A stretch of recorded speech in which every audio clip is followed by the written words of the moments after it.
Our next presentation is an overview of studies of shift workers and health effects and/or biomarkers of circadian disruption in humans by Dr. Johnni Hansen, who is head of the research program on occupational cancer at the Institute of Cancer Epidemiology of the Danish Cancer Society in Copenhagen, Denmark.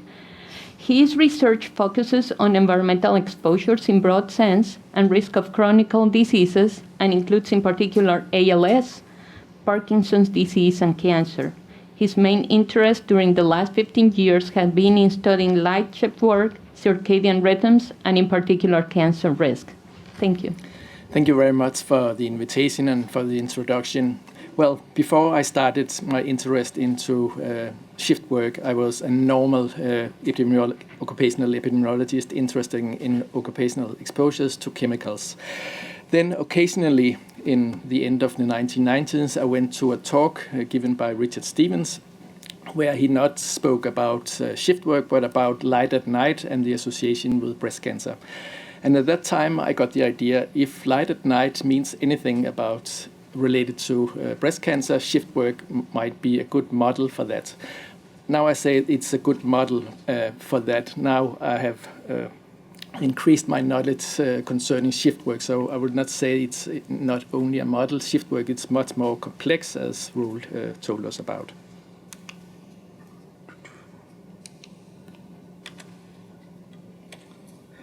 So a little overview of, no, we can jump over that, it doesn't look good.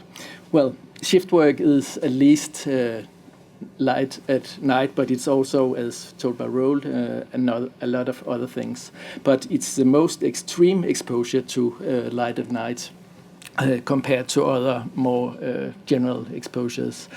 Often light at night exposures during shift work is for a full working life. They often have several days where they're exposed to light during the night. They have rapid switches from day to night and back again, and it's often over many years. And also told by Roel, it's a very frequent exposure. About 15% of the workforce here in the United States and about the same in Europe are exposed to shift work. So, as also outlined by Roel, shift work is one of the most common occupational exposures with the potential for several chronic diseases.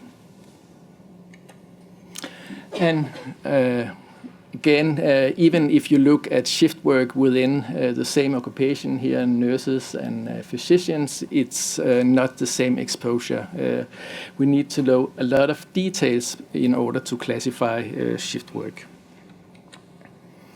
And I will start my overview of cancer with the IAC evaluation we had in 2007, where 4 of us here were included. At that time, we only had 8 studies of breast cancer, including my own, for which I initiated based on Richard's idea. And I was very surprised at that time because it was actually the first study which tried to test the hypothesis if shift work will include the risk of breast cancer, surprisingly. 7 years later, we had 8 studies, and 6 of those studies were positive, 3 cohorts and 5 case control studies. And they were included in the overall evaluation that said the shift work that involves circadian disruption is probably carcinogenic to humans.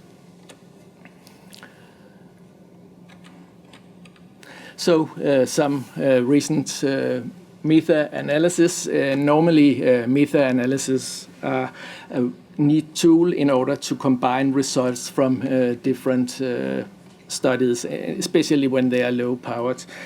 But 2 important assumptions are needed in order to make meta-analysis. The first one is you need to have the same disease. And when it comes to breast cancer is not one disease, but probably 20 or 30 or even more. And you need to have the same exposure. And for sure, we don't have the same exposure in all those breast cancer shift work studies that have been conducted. Actually, we don't have the same exposure in any of those 22 studies conducted so far. And I have one more meta-analysis than Stephen had. So there's 5 more studies which have not been included in the meta-analysis, and they also more or less all show a positive association between working night shift work and increased risk of breast cancer. And even a nice cohort study from Sweden recently published showed that there was a 1.7-fold increased risk of breast cancer, but only after having night shift work in more than 20 years. And that is, to some extent, the normal pictures when you look at cohort studies. Overall, they have no increased risk, but when you look at those with long-term night shift work, there is an relative high increased relative risk, which might probably be due either there's no risk for short-term exposures, otherwise there might be some methodological issues, for instance, left truncation in cohort studies. So I have divided the existing studies of shift work and breast cancer in 2 groups. Those conducted before 2007. Characteristics were that they were relatively crude and unprecise in the exposure assessments, as outlined by Roald. They have a limited number of exposed cases.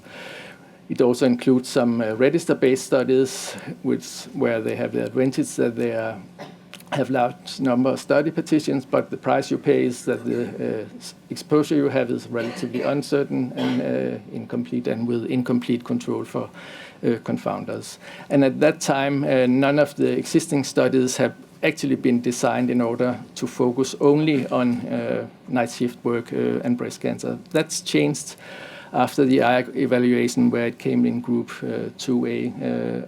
In total, 14 studies have been conducted and published today.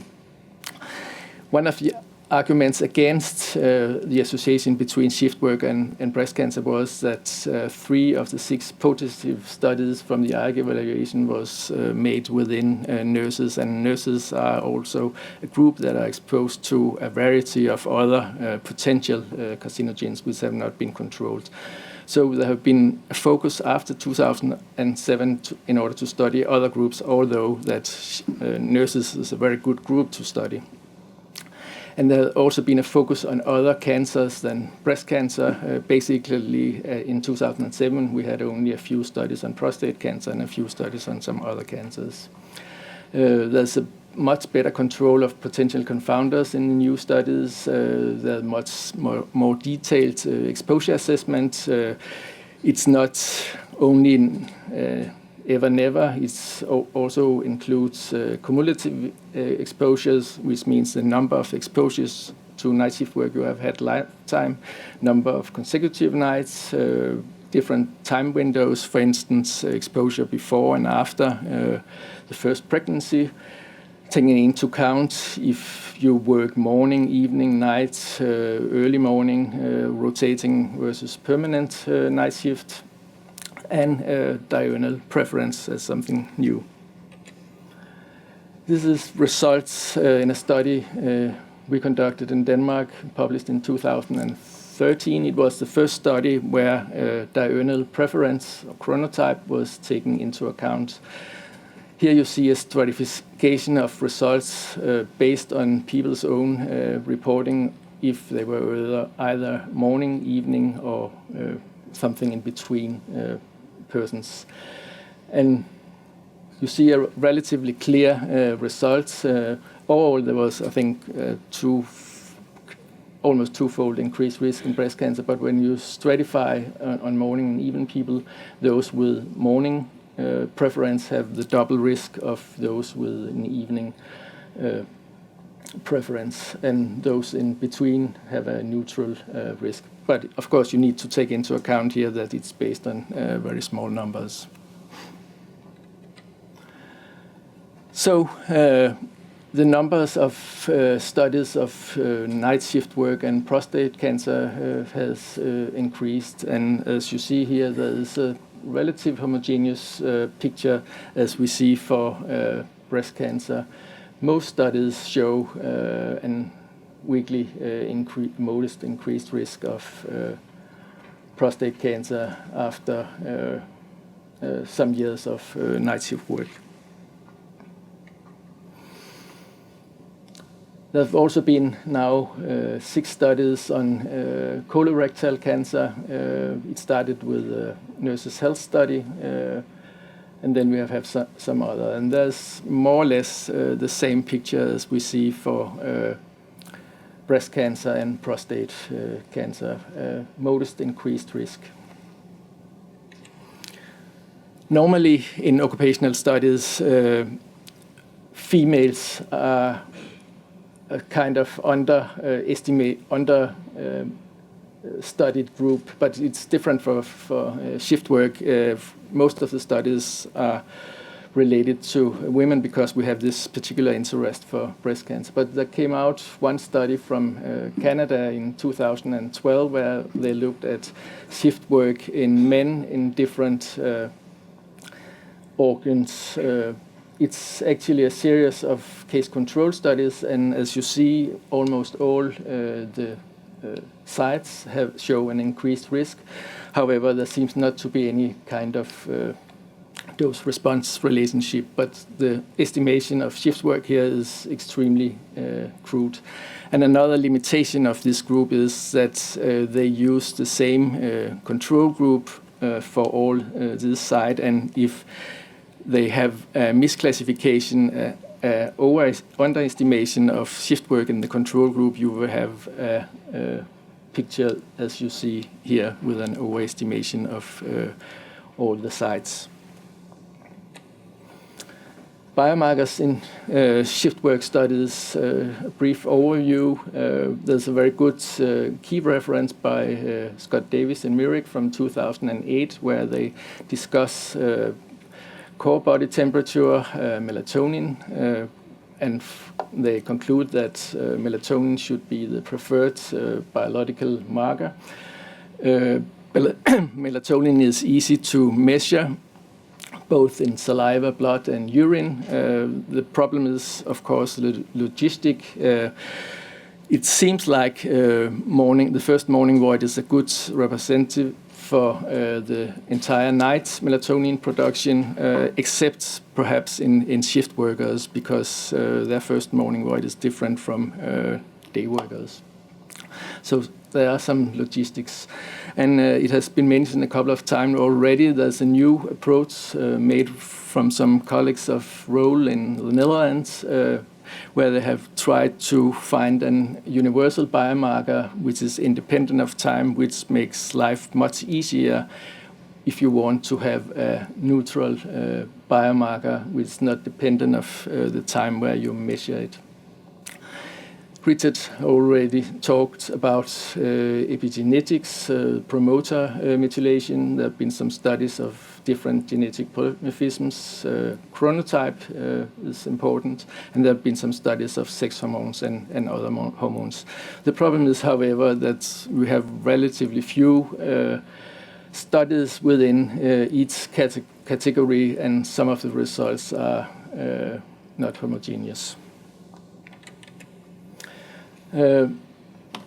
This illustrates a study we did in 2006 where we studied melatonin in Danish nurses, where we had 6 different scenarios, those with normal mixed shifts and those with fixed shifts, where we had people who had been working both evening, night, and day, and on an individual level, we compared their melatonin when they were in their work situation and when they had a day off. And from this, you clearly see that there's a different shape for all the curves, which means that melatonin is changed dependent on the kind of shift you have. The big question is, of course, what is the biological implication for this?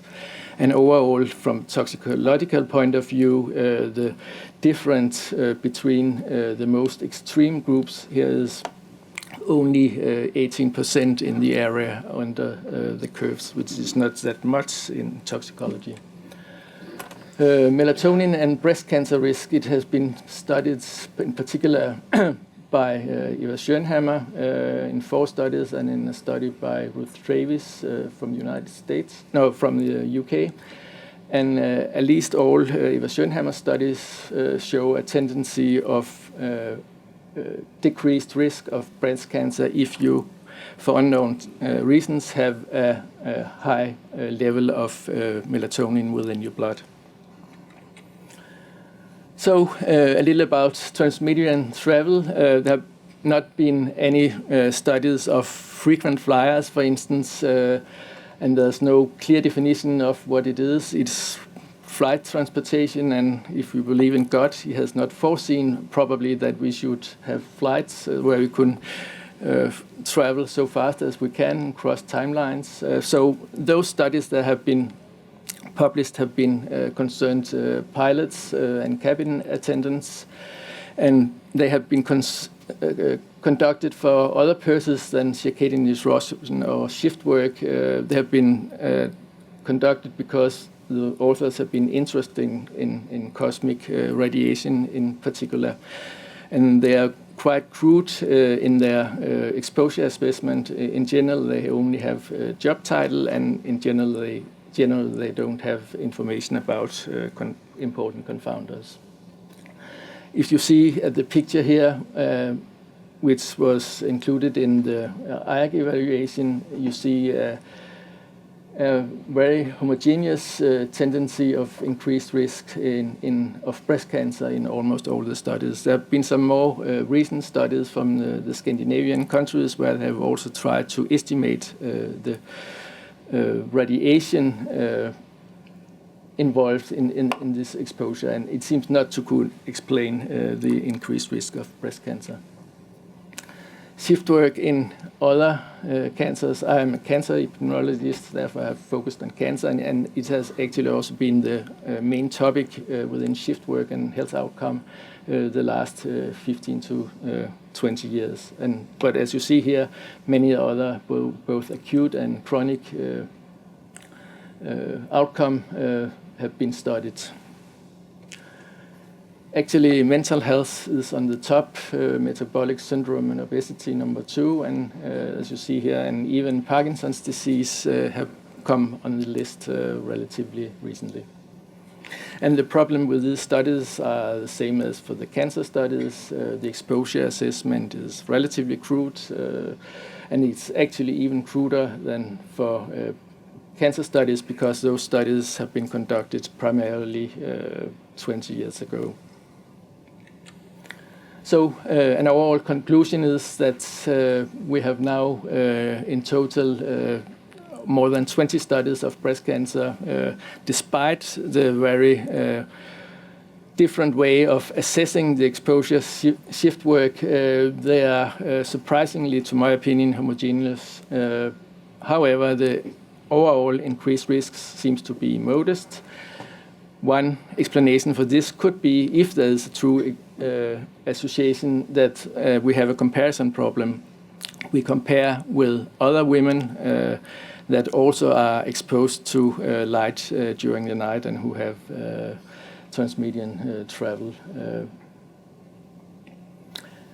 The studies on transmeridian travel have the limitations of they only have job titles only, and there's normally no control for the important confounders.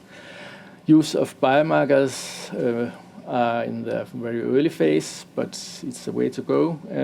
And I think at the level where we are now, it will be good, of course, to have more studies on breast cancer, but we should also focus on other cancers and give attention to, for instance, diabetes. Thank you for your attention.